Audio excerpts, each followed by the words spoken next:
कहानी सुनाने वाली हूँ, अगर आप उसे सुन लोगे ना तो आप बहुत कुछ सीखने वाले हो। तो चलो स्टार्ट करते हैं। पता है, एक ना लड़का होता है और उसके पापा होते हैं, वो लोग जा रहे होते हैं मार्केट में। उसको ना एक कप ना बहुत सुंदर लगता है, इतना सुंदर कि उसको लगता है बस हर कीमत में मुझे ये तो चाहिए ही चाहिए।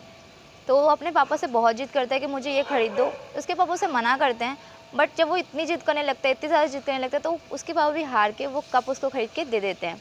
फिर वो उस कप को लेके घर जाता है और उसे अच्छे से डेकोरेट करके सजा देता है अपने खिलौनों के बीच में, और फिर वो सो जाता है।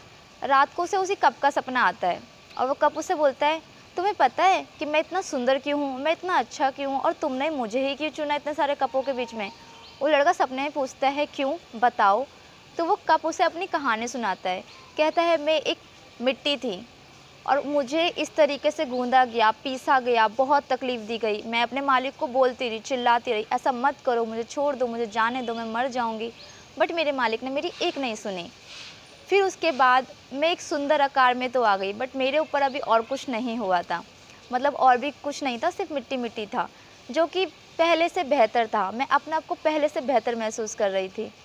फिर उसके बाद मेरे मालिक ने मुझको मतलब आग में तपा दिया, और इतना ज़्यादा तपाया कि मुझे लगा था अब मैं ख़त्म हो जाऊंगी, अब मैं मर जाऊंगी और अब मैं नहीं बचूंगी।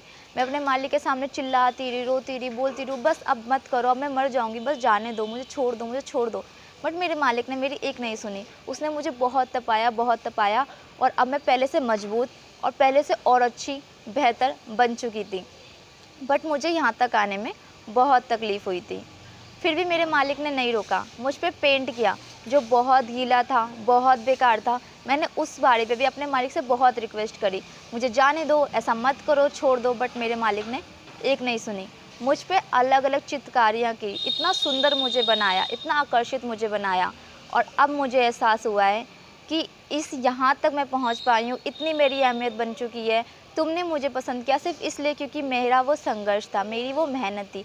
अगर मेरा मालिक उस टाइम रुक गया होता, मुझे छोड़ दिया होता, तो आज मैं कहीं पे ऐसे ही पड़ी होती और मैं इस लायक ना होती कि तुम्हारे पास आ पाती। और उसके बाद वो लड़का बोलता है, अच्छा, और उसी टाइम वही कप उसे फिर ये भी बताता है कि तुम्हारी ज़िंदगी में भी जितना भी संघर्ष है, जितनी भी तकलीफ़ है, अगर तुम भगवान से रिक्वेस्ट करोगे सब मत करो, मत करो, तो तुम एक बेहतर इंसान नहीं बन पाओगे। अगर एक बेहतर इंसान बनना है तो तुम्हें इस सारे संघर्षों से निकल जाना ही पड़ेगा, गुजरना ही पड़ेगा, मेहनत करनी ही पड़ेगी, सहना ही पड़ेगा, तभी तुम वहाँ तक पहुँच पाओगे। ये सब सुनने के बाद अचानक से एक आवाज़ आती है और उस लड़के की आँख खुल जाती है।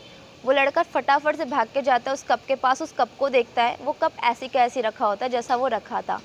फिर उस लड़के को एहसास होता है कि यानी कि इस कप से मुझे ये सीखने को मिलता है कि लाइफ में जितनी प्रॉब्लम है, अगर उसके टीचर्स भी उसको डांट रहे हैं, समझा रहे हैं, उस पर चिल्ला रहे हैं, इसका मतलब वो उसका भलाई चाहते हैं। तो इस कहानी से टोटली हमें यही शिक्षा मिलती है कि आपकी लाइफ आपके बहुत टेस्ट लेगी, आपकी ज़िंदगी आपको बहुत रुलाएगी, तड़पाएगी। कहते हैं ना कि जब ज़िंदगी के थप्पड़ पड़ते हैं ना, उसकी आवाज़ नहीं होती, बट उसका दर्द जो होता है ना, वो ना माँ-बाप के थप्पड़ों का दर्द होता है, उसके बराबर का होता है, और ना ही किसी टीचर का, वो बहुत हाई लेवल होता है। तो ये सबको तो सहना पड़ेगा अगर आप लाइफ में आगे बढ़ना चाहते हो तो। बस एक चीज़ ठान लो कि अगर लाइफ आपके बहुत टेस्ट ले रही है, अगर आपकी ज़िंदगी में बहुत तकलीफ़ें हैं, अगर आपको नज़र आ रहा है कि इतना ज़्यादा दुःख है, इतनी ज़्यादा परेशानी है कि लोग हार मान जाएँ, बट स्टिल आप तब भी लड़ रहे हो, तभी भी आप आगे बढ़ रहे हो, तो ये समझ लेना आपको ज़िंदगी जहाँ पहुँचाएगी ना, आप उसको इमेजिन भी नहीं कर सकते। आप जितना चाहते हो ना, उससे बहुत ज़्यादा ज़िंदगी आपको देना चाहती है, इसलिए आपके जम के टेस्ट ले रही है। तो उस टेस्ट में जितना बेस्ट परफॉर्म कर सकते हो ना, करो। जब राम जी से बोला गया था ना, आपको 14 साल का वनवास जाना है, तो उन्होंने उसको एक्सेप्ट किया था एकदम। कहाँ तो उनका राज्याभिषेक होने वाला था, कहाँ उनको एकदम से बोल दिया आपको वनवास जाना है। उनका वो देखा था, रिस्पॉन्स देखा था, ओके ठीक है, इस टाइप से बनो कि लाइफ कितने भी टेस्ट ले रही है, बजाय कि किसी को ब्लेम करने के, बजाय कि रिग्रेट करने के, बजाय कि रोने के, सारे इमोशंस आते हैं, ठीक है, लेकिन आपको लड़ना तो पड़ेगा।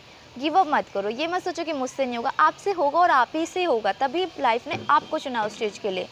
सबकी लाइफ में अलग अलग स्ट्रगल हैं, अलग अलग चैलेंजेस हैं, क्योंकि वो उसके लायक हैं, तभी भगवान ने उनको उस चीज़ के लिए चुना है। आपके लिए जिस चीज़ को चुना है, आपको जिस तरीके के टेस्ट दिए गए हैं, उनको पता है कि आप ये इस चीज़ को कर सकते हो, आप इस चीज़ से निकल सकते हो, आप ये सब फेस कर सकते हो, तभी आपको चुना है। तो बजाय कि उनको गलत साबित करने के, उनको सही साबित करो। आपको जो भी टेस्ट मिल रहा है, आपको जितनी परेशानी मिल रही है, सबको पार करो, आगे बढ़ो। आई प्रॉमिस यू, आप वो बनोगे जो आपने इमेजिन भी नहीं किया है। और जब आप वो बनोगे ना, तो आप ये सारी प्रॉब्लम्स का थैंक यू बोलोगे कि अगर ये सब नहीं होता ना, तो आज मैं यहाँ नहीं होता। आई होप ये छोटी सी स्टोरी ने, छोटी सी बातों ने आपकी लाइफ में बड़ा इम्पैक्ट डाला हो। और अगर डाला है तो इस वीडियो को दूसरे साथ शेयर करो, ताकि उनकी भी थोड़ी सी हेल्प हो पाए, और उन्हें भी जब ये चैलेंजेस दिखे तो उन्हें थोड़ी सी मोटिवेशन मिल पाए कि नहीं, ये तो ज़रूरी है लाइफ में वहाँ तक पहुँचने के लिए जहाँ तक वो पहुँचना चाहते हैं। Thank you for watching this video.